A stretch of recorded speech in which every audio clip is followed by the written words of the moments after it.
Okay, so tonight's class is about prophecy, and this will be part one. There will definitely be a part two, and most likely a part three. And what I want to do is look at the prophecy topic, because it's a aspect of our faith that we sometimes seem to try and avoid, because there can be a lot of controversy about it.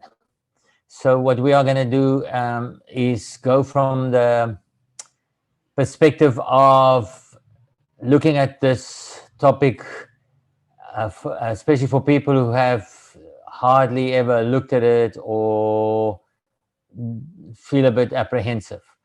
And therefore, it's going to be, first of all, like especially today, introduction, very, I would say, basic and simplistic, but that's the whole idea, to try and keep it simple.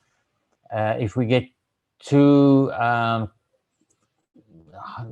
get too intellectual about it and do too much at a time, then people get disheartened or discouraged, and they will just leave it. So it's a framework, and bear in mind that a prophecy, it's a good thing to understand that prophecy in the Bible was not given so that we can pinpoint the date of Jesus' return, or already now look very good and clever, or try and prove that we're the true church because we've got it 100% already figured out how everything will happen in the future.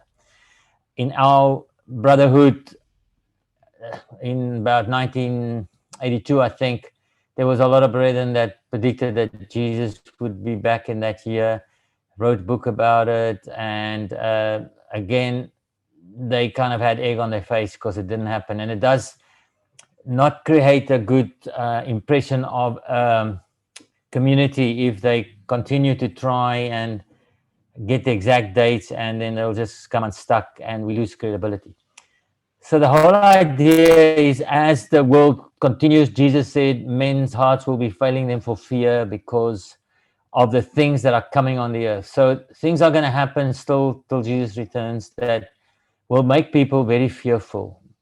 So if we have prophecy, and as these things happen, we see from the Bible that that's another step in the prophecies that's fulfilled, and we can see that we're on this track that we have a lot of detail for, but not everything. In that moment of time, it will strengthen our faith, because instead of getting fearful, we know, oh, this is what we have to go through to get to the other side. So that is basically how we will approach this subject. So with that said, very simplistic then, if you, can you see the screen? Did it change? Okay, thanks, Llewellyn. This very simplistic graph will sort of give us the broadest idea about what we want to look at when we look at prophecy. So Jesus is in heaven at the moment at the right hand of God. At some stage in the future, God will give him the command. He is waiting for that. I believe he obviously knows when it will be, and then he will return to the earth. And all the focus of prophecy is down at the bottom.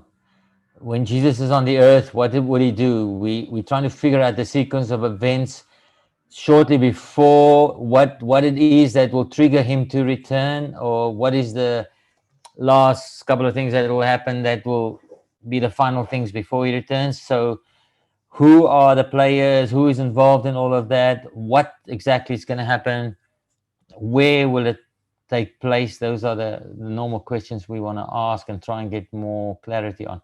And then, when will this happen? Obviously not the exact date, we can never know that, but the prophecies could sort of indicate that we can go into certain phases of time where we know this is the next phase, and we are definitely now in a phase where it could be in a week or a month or any time. We have to really be ready. So those are the things we want to look at. Now, here's the interesting part. Notice that so far as my research and studies have gone, no one ever focuses there. And that's the beauty of our studies. We're going to look at some frameworks and diagrams other people have done.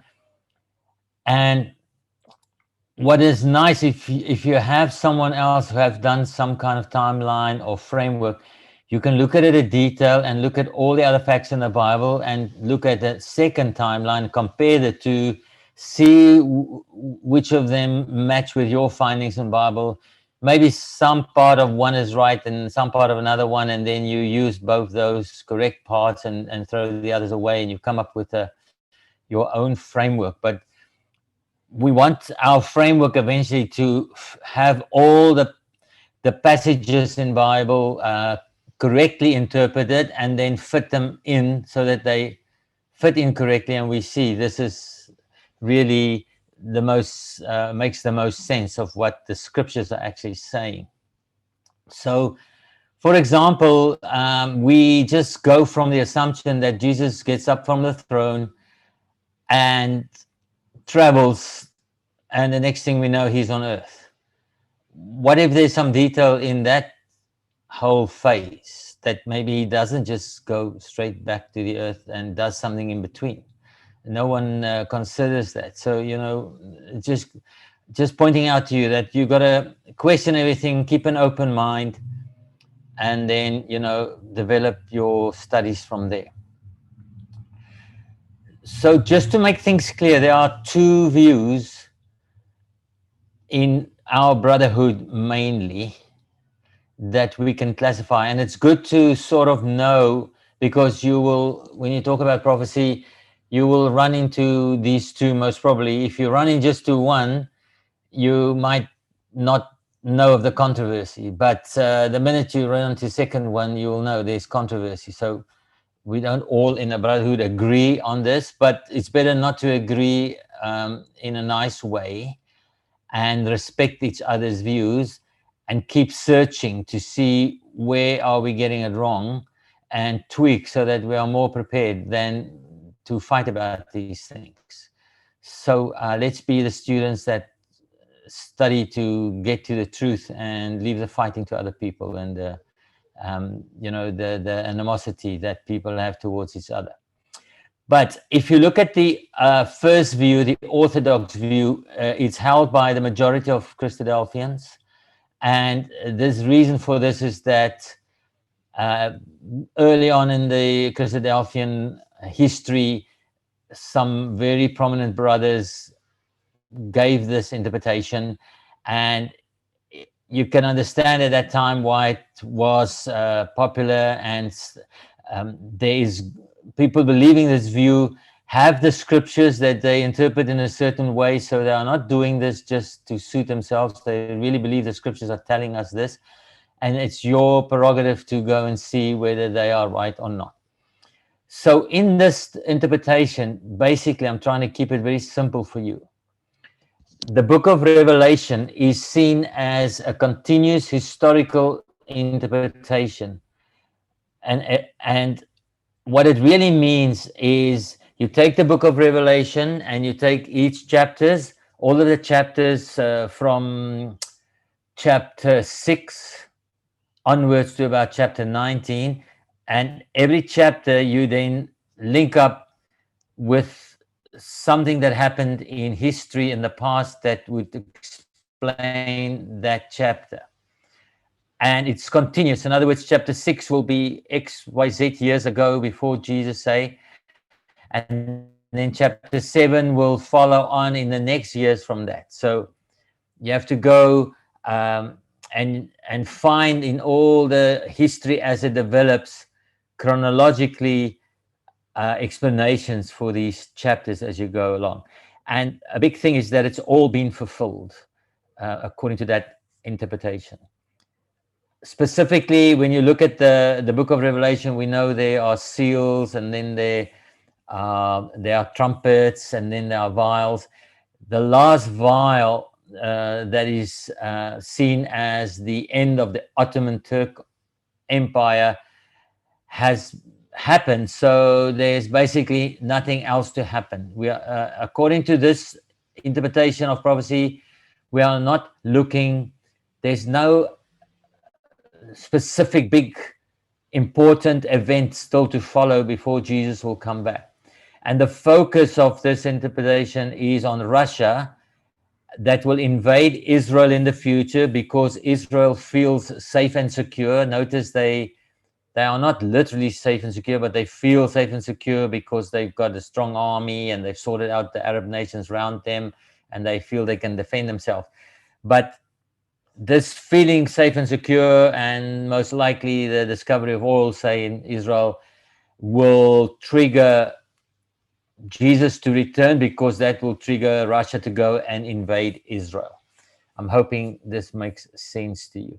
So in a sense, we are saying the book of Revelation has all come to pass, and we are looking at Russia because when Russia, we might be in the earth seeing Russia's around and trying to invade Israel, and then Jesus will come, or shortly before that happens, we will be gathered and we come with him to save Israel from Russia. So the other facet of this interpretation, which is important, is everything is 100% already determined, set, foretold, explained, and according to this interpretation. So you know, they've got the time schedule and everything is 100% sorted out, and the Bible studies have been done, and it's now set. There's nothing can change, and therefore anything that develops in the world now is then explained in terms of that mold. And there is a bit of a danger in that because if you have, say, a few countries have to line up, then something happens to that country that looks like it's going to line up with the other country. You say, oh, the prophecies are coming to pass, you see, soon. Or they do line up and you say, there it is. And then maybe they break up a month or a year from there. Then you say, okay, now I have to wait for this to happen again. So I hope you understand what I'm saying there, but it's already determined. You don't change your mind. Exactly this and this and this is going to happen. These kind of nations have to line up. And whatever happens in the world is prophesied to show how those, or is interpreted to show how these set prophecies are coming to pass. For example, in this interpretation, the Antichrist of the Bible is the Pope. And the false prophet in Revelation is seen as the Roman Catholic Church and their doctrine and that religion. So, and that's determined. So nothing else can be the Antichrist. And everything that happens with the Pope and the Vatican and the relationships they have with other people and what happens to the Roman Catholics becomes the focus of saying that is moving towards fulfilling the mold as we've already determined. As far as I'm concerned, that's a dangerous way to go about prophecy. The other way, which we'll just call the alternative view for now, is held by a much smaller group of Christadelphians in the Brotherhood. But it has gained at least some more respect from the other side because also this group has a lot of scriptures that they interpret in a certain way. So they are honest and seeking truth, although they see things different. So according to this, the book of Revelation deals with history in the past, but also things that will happen in the future. So it's a past and futuristic interpretation. The book of Daniel, when Daniel explained in Daniel 2 the prophecy of the image, there's a backing for that or proof there because he starts and tells the king things in the past, and then he goes on to tell him things that will happen in the future. Often you have to first go to the past to get the context so you can explain to someone something that's coming in the future and why it's possible. Right. The focus for this interpretation will be on the Jews and their struggle with their countries round about. There will be a war with the Arabs nations, and when they are subdued, the Jews by the Arabs, they will call on Jesus, or they'll call on the Messiah to save them, and then they will be in the right mind then for Jesus to come back, and that will be the trigger for God to send back Jesus to save them from the Arabs and make peace between them and their Arab brothers. Now, there's a huge theme in the Bible about that. Jews as Arab comes from these nations were first brothers, Jacob and Esau, and they developed into these nations, always fighting. So it's an age-old problem that only God can solve by Jesus returning. So not all is 100% determined, set, or foretold. And as events unfold nearer to the time of the end, we will get the answers. For example, we are not sure 100% of who the Antichrist will be. We have to wait and see. We can make some assumptions or suggestions, but I'd rather have 4 options and watch them all than be insistent that it is definitely one thing and then that might be wrong. All right. So let's look at some key chapters in the Bible when you look at prophecy. First, the Old Testament. The best place to start is Daniel chapter 2, because that's the famous chapter where there's a vision of an image, and that image gives you a brief history overview of some empires, times in the past before Jesus and shortly after Jesus. Now notice, we do not have to be history gurus and go and consult history books to know all about the history and all the events that took place there to understand the prophecy. Because first and foremost, the Bible interprets itself. There are millions of people in the world that do not have any access to history books. They don't know anything about history, and yet the Bible says they can get to salvation. They can understand prophecy. So we are, whatever history we look at and we are going to use to explain, because it is given in the Bible, and we're going to let the Bible explain. Right. So, for example, Daniel chapter 7, 8, 9, and 10 talks about beasts, the 70 weeks prophecy. There's in chapter 11, the king of the north versus the king of south.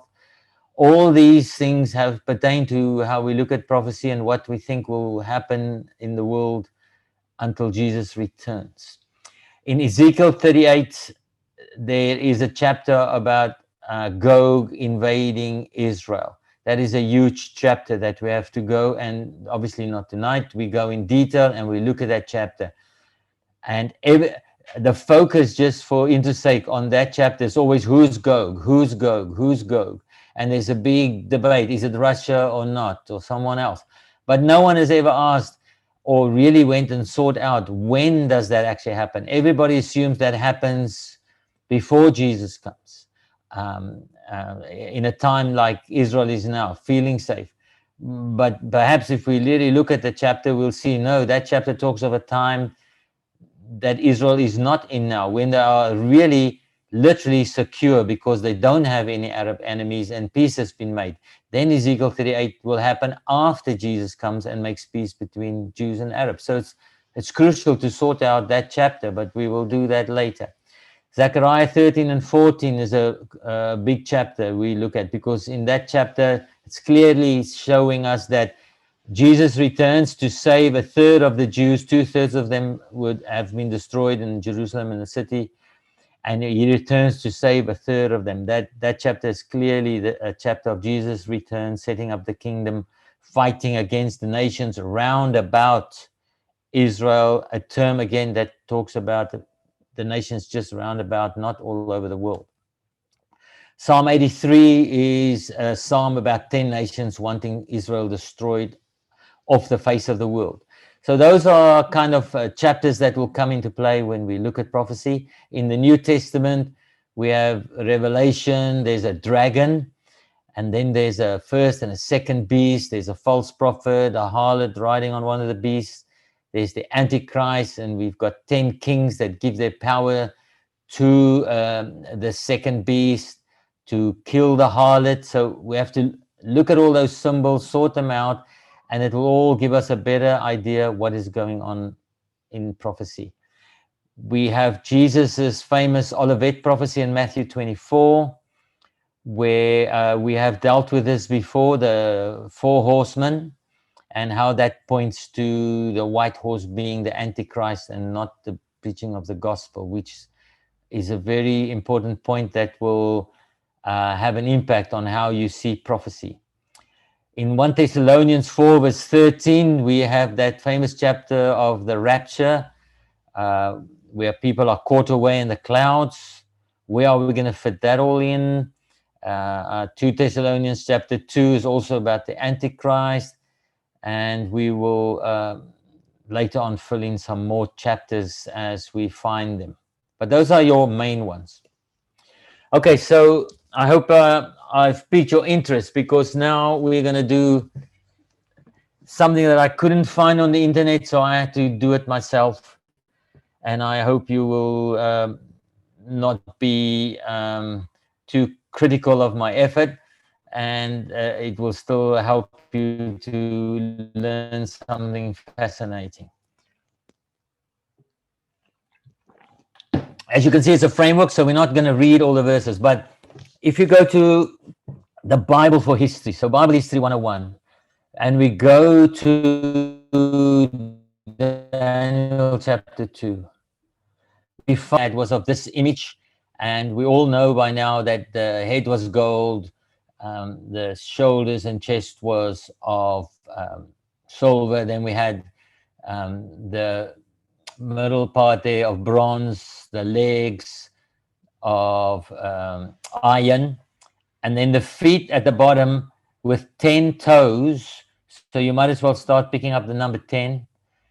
10 toes was a mixture between clay and iron. And then the Bible itself, in that very chapter, explains to the king that these metals were kingdoms, empires that were going to follow each other chronologically in history. And the first one was King Nebuchadnezzar himself, his kingdom, Babylon. Then the Medo-Persians came, and if you go to the history books, this is exactly what happened.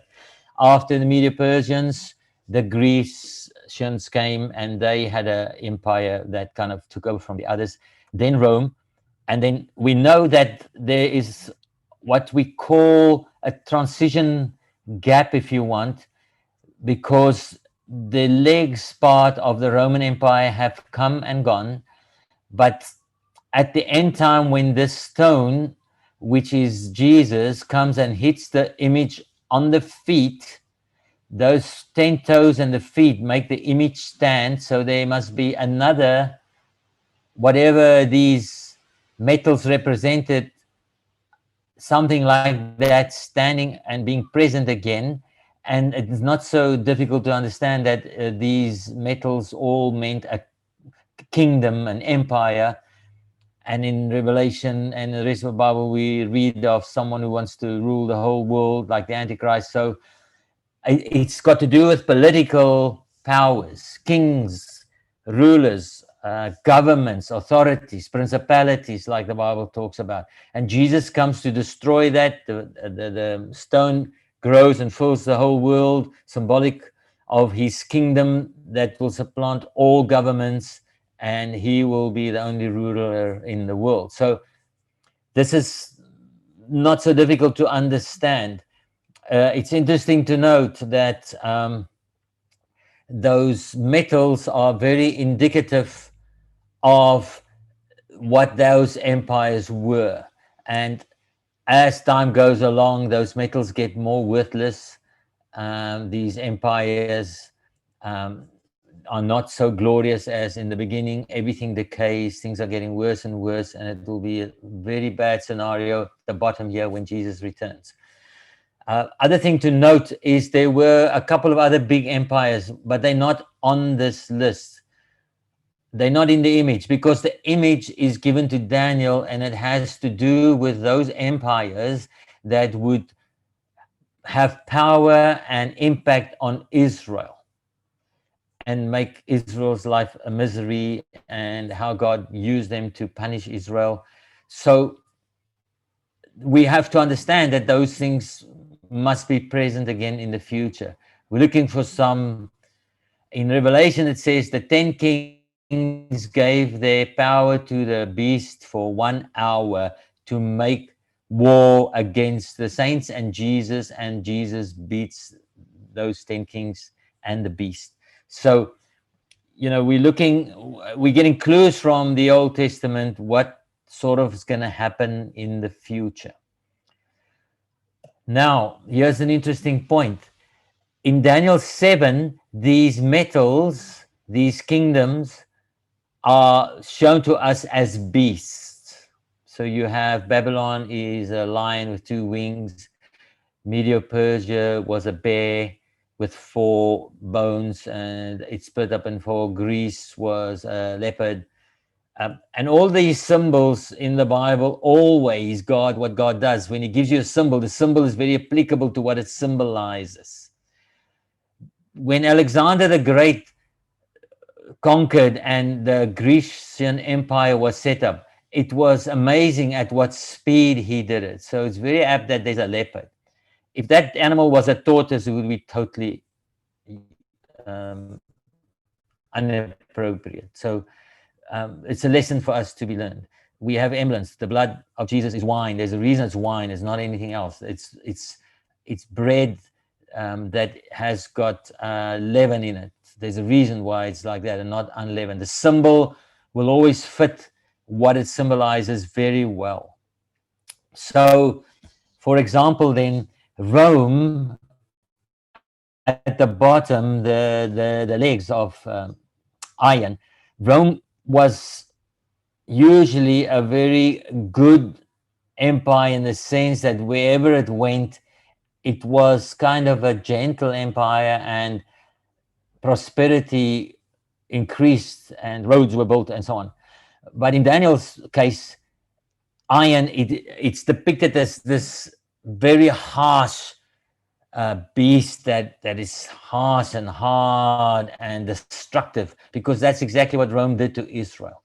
So we always got to look at these prophecies and relate them back to the Middle East, to Israel, the nation that God promised things to. And he said to Daniel, I'm giving you the vision, but part of the vision will only happen long after you've died, in the future, but it's all what's going to happen with my nation.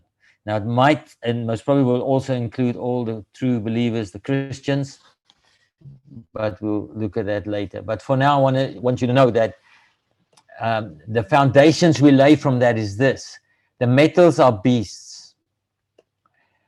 The beasts are empires or kingdoms, and they're also rulers and kings, therefore. And in Revelation, the same happens. You have these beasts, and the horns are kings. So, and therefore, these beasts and these metals and these rulers and kings are also linked to territories. It's a geographical thing. It's not a religion or an ideology when it comes to the metal and the beast. It's talking about political.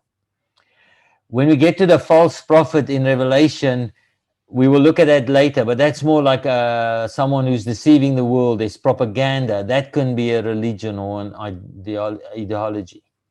And then when it comes to the harlot that rides on the beast in Revelation, we'll get there and sort out who's the harlot. But the harlot is not an empire or a king or a ruler of a territory, so to speak. So those are certain foundations that once we put them in place, the rest of our interpretation must not break those rules. Otherwise, you'll be like a child tossed to and fro by every wind of doctrine, and you get nowhere because things keep on chopping and changing. Um, we move along and put pegs in the ground, and no, they can't be moved. We have, for the sake of the continuous historical interpretation that we have to consider, sometimes have to add a little bit of history that's not in the Bible, but it's not a big deal if we can't do it to get to the truth. But I'll just explain to you. So when you come back to Daniel 2 with the image there was in history first an Assyrian Empire that came before the Babylonian Empire. So it's just interesting to note that, from 2,500 years, 2,500 years before Jesus, things started happening in the earth that people were dwelling, but then there's always, and history repeats itself for the future as well. The pattern is there's always someone who gets, for lack of a better expression, a bee in his bonnet to go and conquer the world and want to have power much more than they should have. And um, kings like the Babylonian Nebuchadnezzar, and they go on these wars and conquer territories and set up the empires. But you'll see the Assyrian Empire lasted 300 years, Babylonian Empire 300 years, the Persian Empire 200 years, the Greek Empire, Alexander the Great, 350 years. Next came the iron part of the image. There's your time period, 31 years before Jesus was born. The Roman Empire came into play, so that it was the Romans who was involved in him being crucified. It was the Romans 70 years after his death who was the ruling powers at that time who gave the orders that he was going to be crucified, and then that Jerusalem was totally destroyed. I want you to note that when Jerusalem in 70 AD was totally destroyed, the soldiers of the Roman Empire that destroyed the city and the temple were not Roman. They were from the Arab nations, from Syria, because Rome would take up all those territories and then use those people to fight for them in their armies. Anyway, Roman Empire lasted 1,000 years. It was very significant and prosperous for a long time. Then we have something like the Mongolian Empire. I'm putting them in gray because they don't have an application to Israel, so they're not in the statue. And the Ottoman Empire, that plays a big role in the Orthodox interpretation of Revelation, ended in 1923. And according to the continuous historical interpretation, after that empire of 600 years, nothing else is going to happen. The next thing we are waiting for is to be gathered by Jesus and then fight with him against Russia. And as I will sort out and make sure that I don't misrepresent that interpretation. But if you think about it, if we see Russia come down and surround or invade Israel, that will be a sure sign that now we must be gathered. So according to the logic of that interpretation, we won't even see that. We will be gathered and then come. But it is interesting, just for sake of interest, that from 1923, when the Ottoman Empire ended, to 2020, today is 97 years.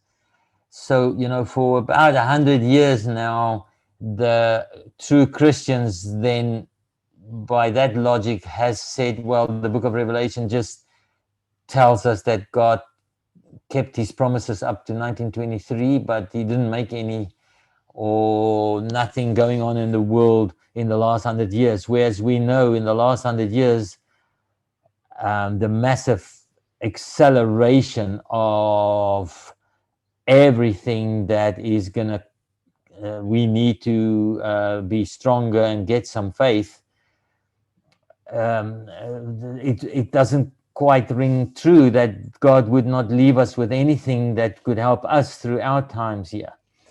Okay, so just keep that in mind. There's a lot of things, but we will, do them. So now I'm gonna, because we are talking geographical, we are now going to see something interesting, and this is where I'm attempting to do something no one else I've seen have ever done. So we want to go to Daniel 2's those empires and see what does it tell us.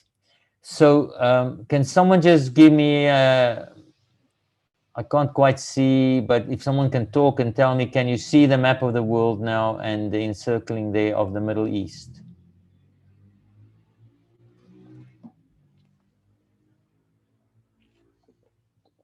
I can, yes, on my side.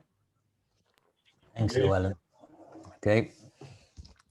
So what we're going to do now, if I want you to familiarize yourself with the world map, and you, as far as I'm concerned, there is no ways you can get a grip on prophecy if you do not have some kind of idea where the countries are and what's going on in the world today, because everything in every country is by God's design. He's in control behind that, and therefore when these things play out, we get more and more confident and stay strong in our truth. But if you think that what's happening in America today has got nothing to do with what's going to happen in that circle there, then I suggest to you you're very much mistaken. Everything is working together for the prophecies to come about, but there is a certain place we want to put our focus, and it's in that circle. So and that circle, I couldn't draw it round because that would not be right. I had to make it an oval, and that circle is still not 100% right. It should be lower from the top down, but then I miss out England. Scotland, I don't mind. Sorry for Stacey. Scotland's not in there, but anyway. I'll explain it. So I'm now going to zoom in. Can you see I've zoomed in?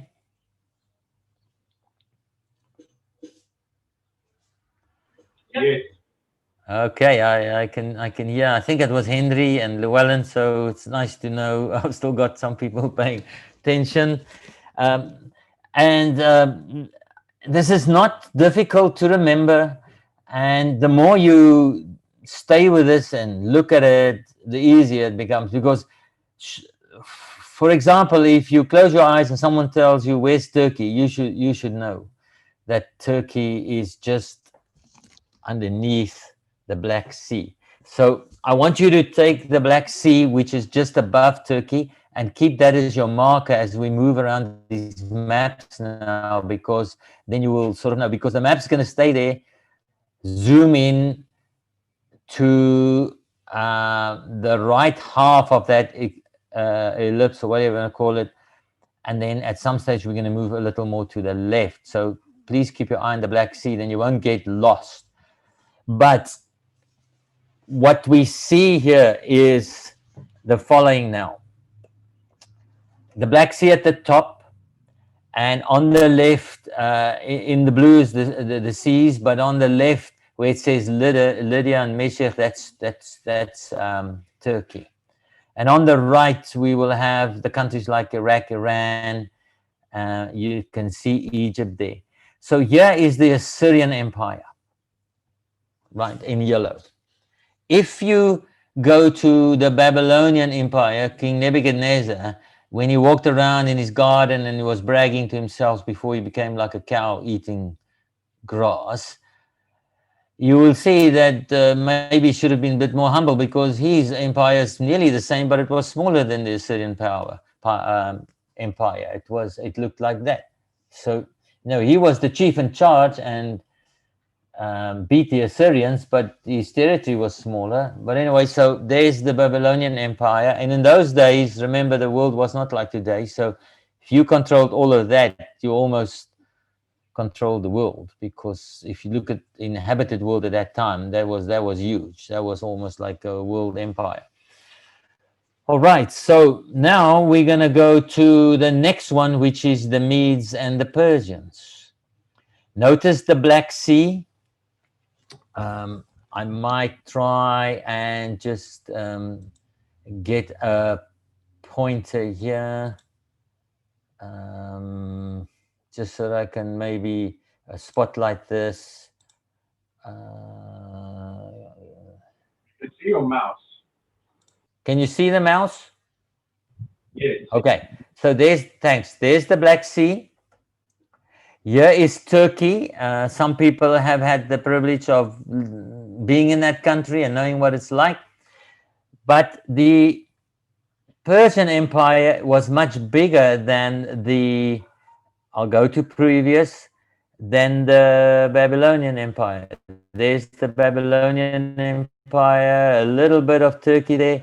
The Persian Empire was all of Turkey, a little above here where we have Greece today in that country. But note, even more of Egypt, and always Israel, because that's why the prophecy was given. And when these kings came and fought to take over from another country, they would just, come and sort out Israel and make life difficult for them. But what I'd really like you to notice, now we're underneath the Caspian Sea, and in this territory, here's India. To the left of India, we are now in the countries of the Arabs, where Persia, today Iraq and Iran. Russia is up here. It's not in play. When we look at the territorial link up and syncing of the image of Daniel. Okay, now we have the Greek Empire. I'm going back. You can see that what can you see happening here? The Greek Empire is almost similar, but again, a little smaller than the Persian Empire. It just shrinks a little. Here, where we have Armenia in the Medo-Persians, now the Greek Empire is there's nothing there. So it's a narrower band, but a little more here of Greece. Same for Egypt. And we have these Arab countries, but Saudi Arabia is in this mix. It's always what we call today Lebanon, Babylonian, where Babylon was Iraq, Iran, and then a little further in those nations. Now you got to watch carefully, because we're going to move to the left. The Black Sea is going to move to the right, because when up to now, the Babylonian, Persian, and Greek empires have all been Arab kind of Islam countries. What happened to the Roman Empire? Fascinating. We are moving still all of that, of all the other empires, but now we're moving into Europe, Spain, France, England, not Scotland and there, but England, and Austria, Switzerland, Italy, all here in the middle, and even a little more of these countries. Now, why would that be interesting? If you knew nothing of prophecy, you would say, well, okay, so great.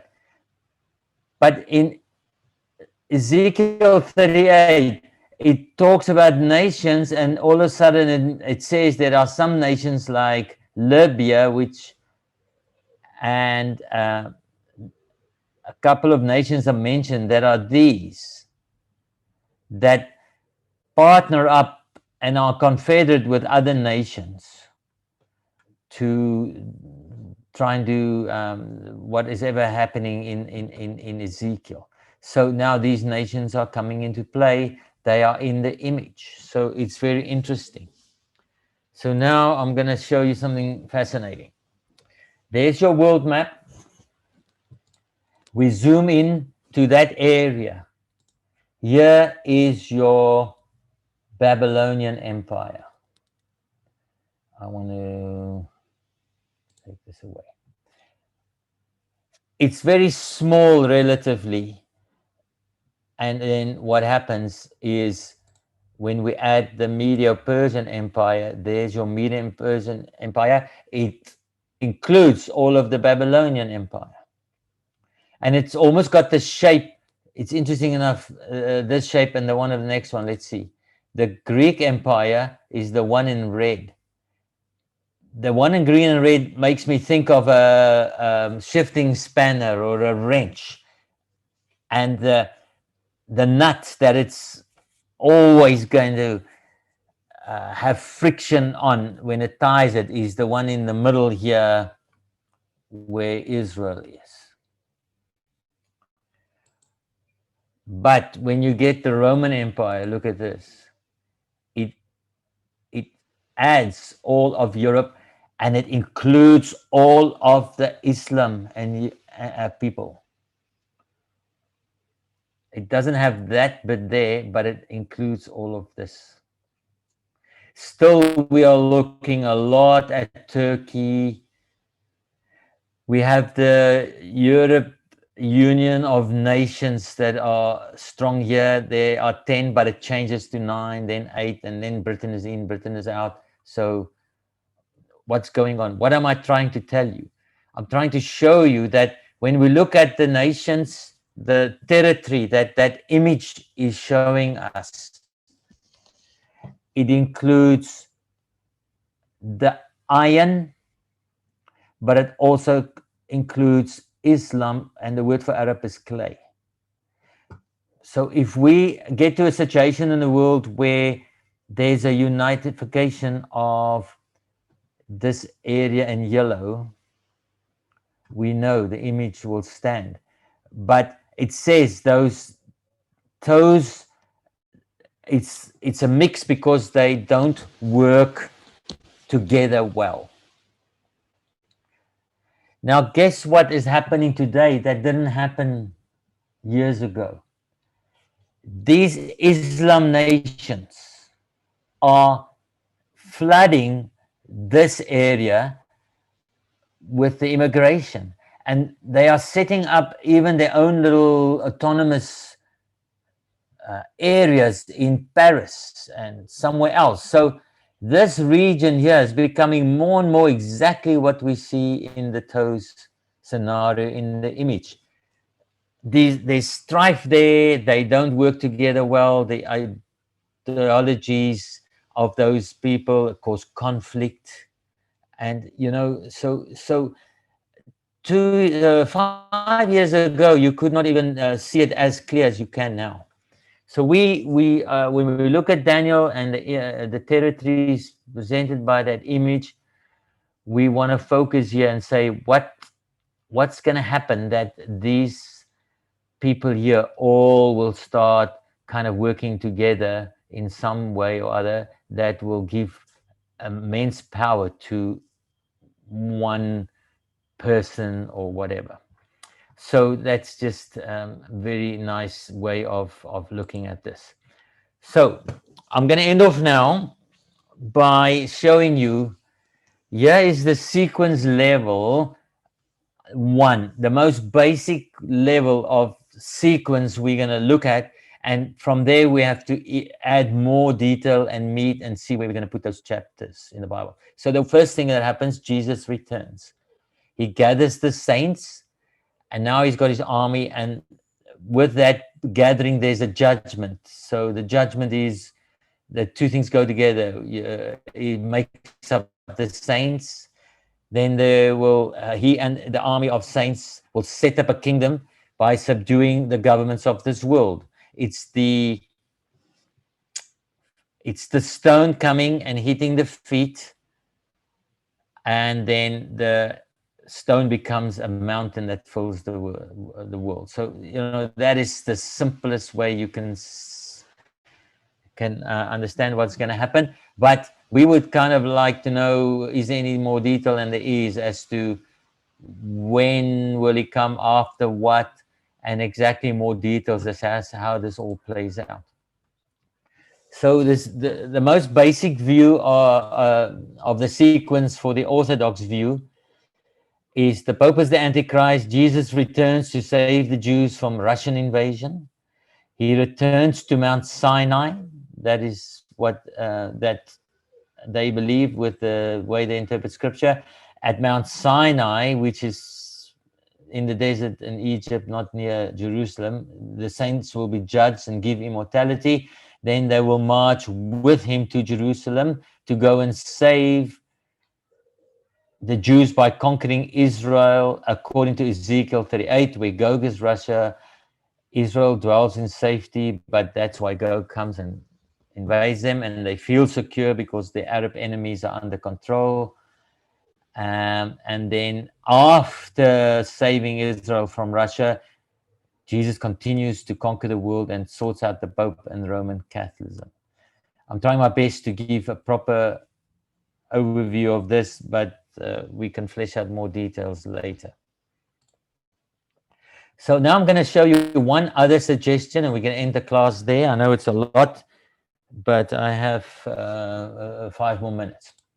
So here is a brother that has given an invitation that I would suggest to you is closer and a bit more detailed, but also problems. But we're going to do this, and then in the next class, we will start with our own timeline, filling in the gaps after we've studied more of these chapters to get the detail as to where they fit in. But according to this brother, which I like the approach because it gives you a diagram that you can work with. We start on day 0 when there's a Jewish temple that is profaned. We've done that in the class on the 4 horsemen.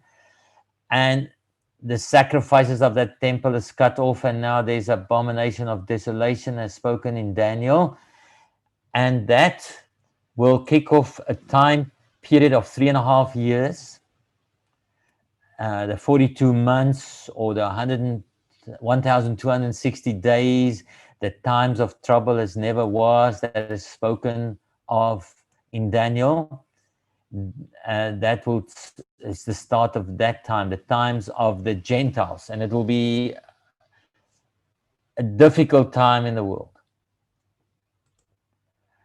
Now, in the other chapters in Daniel, there are mention made of 30 days and another 40 days. So what this brother does, he says, well, 1,260 and then 1,290, 1,335 is at the time that is elapsed now. And what then happens is Jesus returns during this time of tribulation, which I believe has got very good scriptural backing, is what makes God send Jesus back, or Jesus returns. So Jesus returns, but then he adds 2 things that we will have to look at.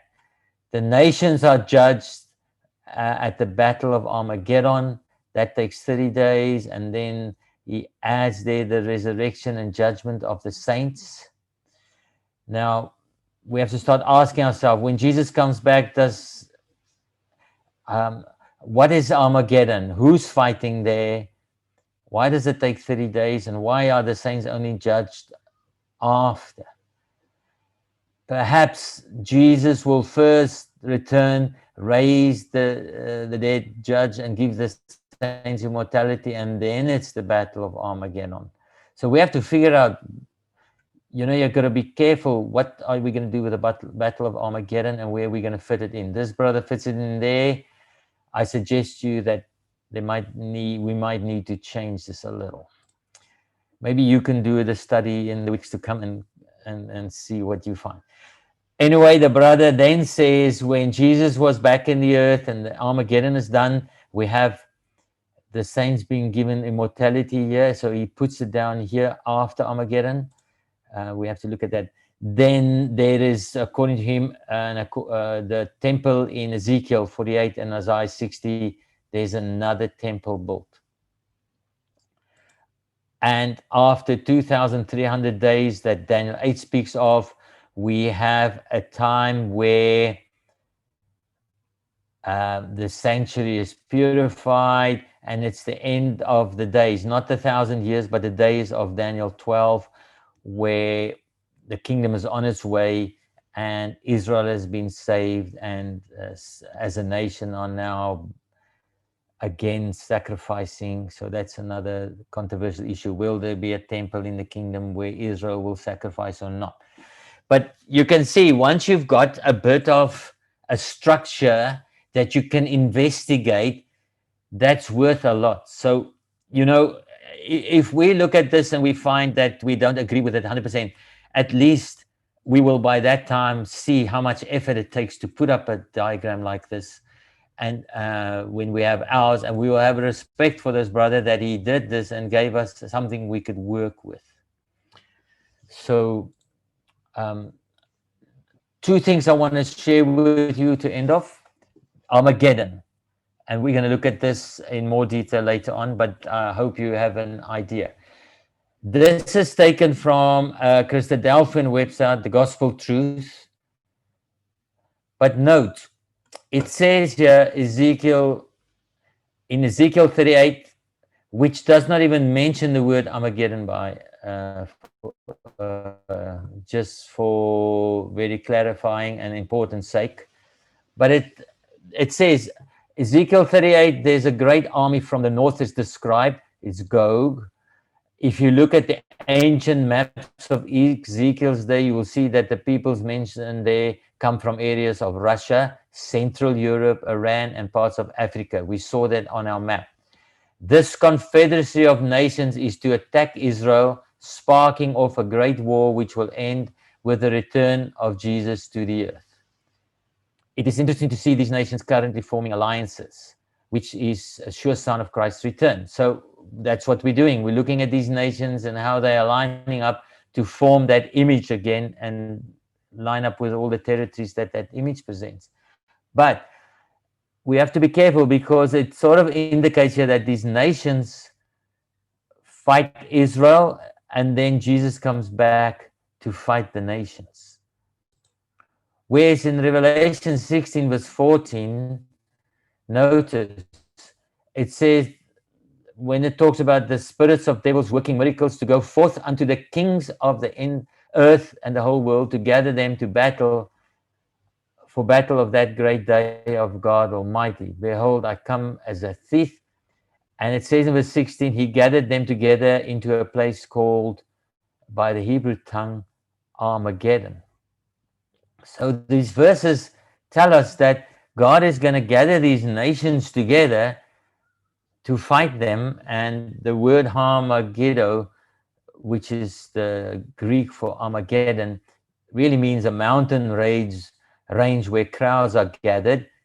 And this mountain range creates a valley like the valley of Megiddo that is mentioned in the Old Testament, where a lot of battles were fought. So we get this idea that a lot of nations will come together, but not to fight each other. They'll come together, a confederate of nations, to come against Israel. And now we have to decide, when they are there, is Jesus already there to fight them, or will he come from Mount Sinai to come and fight them there? So, we have to figure these things out. Okay, so I'm going to stop there. That's the class for today. I hope I've given you some insight as to how we're going to approach this, and in a second and maybe third class, look at more detail at just certain aspects and build up our own timeline to see what we have to look for as time goes. So I'm going to hand the class back to the person who has to close in prayer. I don't know who that is.